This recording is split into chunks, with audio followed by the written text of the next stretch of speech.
pay very close attention to what is being spoken over the world right now. These aren't just casual remarks. These are projections, declarations, even subtle prophecies about the direction society is being guided toward. Let's look at one particular headline that should cause us to pause and reflect. Bill Gates: within 10 years, AI will replace many doctors and teachers. Humans won't be needed for most things. The era that we're just starting is that intelligence is rare. A great doctor, a great teacher. And with AI, over the next decade, that will become free, commonplace. Great medical advice, great tutoring. In a recent interview, Bill Gates shared his vision of a world fundamentally transformed by artificial intelligence. His comments suggest that as AI becomes more sophisticated, human labor will no longer be necessary for many of the world's essential tasks. And it's kind of profound because it solves all these specific problems, like we don't have enough doctors or mental health professionals, but it brings with it kind of so much change. This idea is not just theoretical. It is being spoken into the fabric of society by one of the most influential voices in technology and philanthropy. To quote Gates, "Gates is optimistic about the overall benefits AI can provide to humanity, like breakthrough treatments for deadly diseases, innovative solutions for climate change, and high-quality education for everyone." He also stated, "There will be some things we reserve for ourselves, but in terms of making things and moving things and growing food, over time, those will be basically solved problems." But I think, it's a little bit unknown. Yeah. Will we be able to shape it? And so legitimately, people are like, wow, this is a bit scary. It's completely new territory. I mean, will we still need humans? Not for most things. Take a moment to think about what this truly means. According to this vision, the processes that sustain human life, such as producing food, manufacturing goods, and delivering services, will soon be handled almost entirely by machines. This is not a science fiction scenario. This is a reality being forecasted by global elites with enormous influence over economic and technological development. We must not miss the subtle yet massive implications. AI is being framed as an all-powerful, all-knowing, all-capable solution to nearly every major challenge humanity faces. It's being elevated to the status of a savior, a messiah of machines. The narrative is shifting from human effort to algorithmic efficiency, from human wisdom to machine precision. When Bill Gates talks about AI replacing doctors and teachers, he is touching on two of the most human-centered professions, roles that require empathy, critical thinking, intuition, and relationship building. Yet he envisions a future where AI can replicate or even surpass these traits. The underlying suggestion is this: human uniqueness is not indispensable. This narrative continues to unfold in other arenas as well. Consider the words of Elon Musk during a recent Tesla all-hands meeting. He painted a picture of a future filled with abundance, where scarcity is eliminated and anyone can have anything they desire. A future of abundance for all sounds impossible. But what I'm here to tell you is that it will indeed be the case. The future we're heading for is one where you can literally just have anything you want, and ultimately, everyone in the world will be able to have anything they want. What's key to that is robotics and AI, self-driving cars and autonomous humanoid robots that can be your own personal robot buddy and enable the production of goods and services, basically with no limit. I think that's the future that we want. A future where nobody's in need, you can have what you want. But we still have the beautiful parts of nature that we like. and also space travel. Let's not forget that. Musk presents AI and robotics as the driving forces behind a technological utopia, a world where need is a thing of the past. But it's worth asking, at what cost?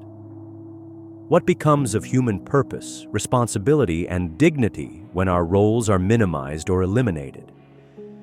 When we no longer labor to produce but simply consume, does that not alter the very fabric of what it means to be human? More importantly, who controls the algorithms that make these decisions? Who owns the infrastructure that will dictate what people receive and how they live? Will there still be liberty when machinery and code dominate the core functions of society?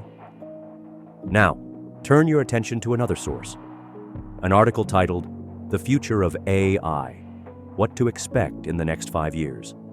In this piece, the author discusses how AI will affect us in ways we can barely grasp today. One of the most alarming aspects highlighted is the end of privacy as we know it. The article warns that powerful AI systems will become so deeply integrated into our lives that they will know more about us than we do ourselves. Our likes, dislikes, medical history, behavioral patterns, even our thoughts, could be predicted and manipulated.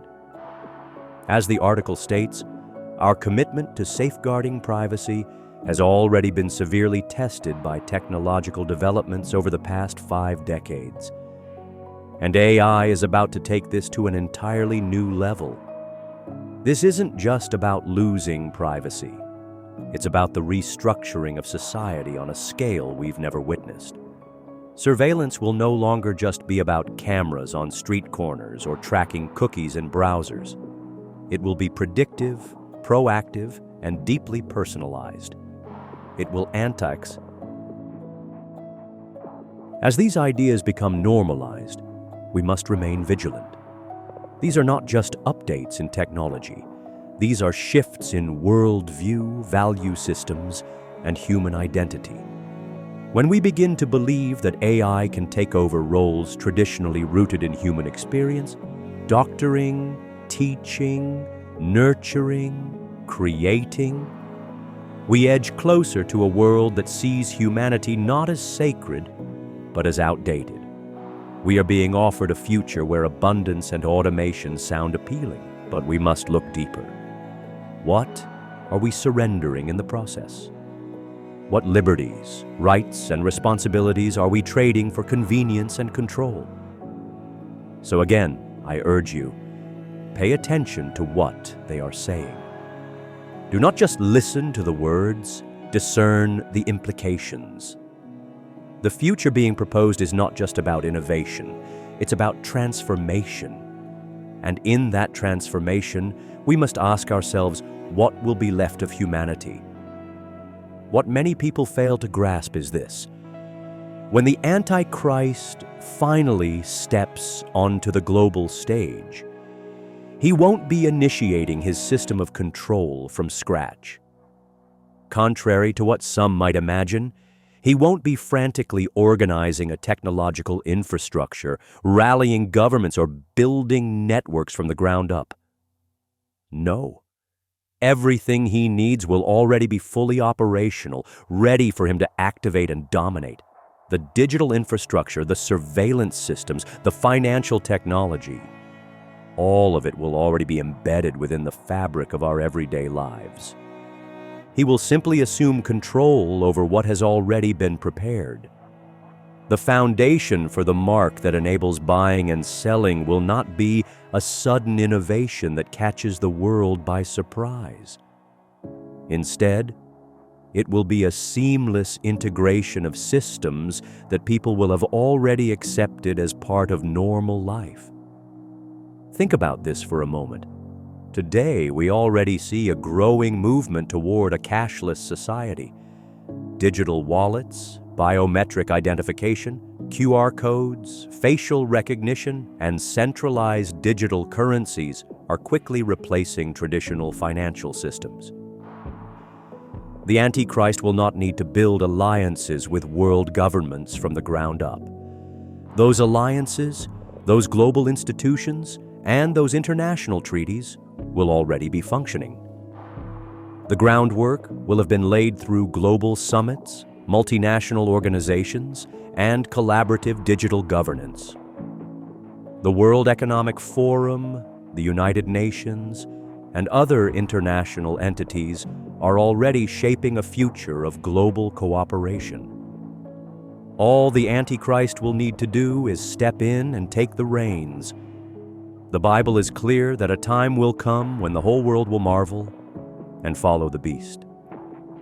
How does a global population come to the point of worshiping a man and accepting his rule? It doesn't happen overnight. It happens slowly, through preparation, through cultural conditioning, and through a steady erosion of personal freedom in exchange for comfort, security, and convenience. Prepare your heart so that when deception comes, you are found standing on the truth.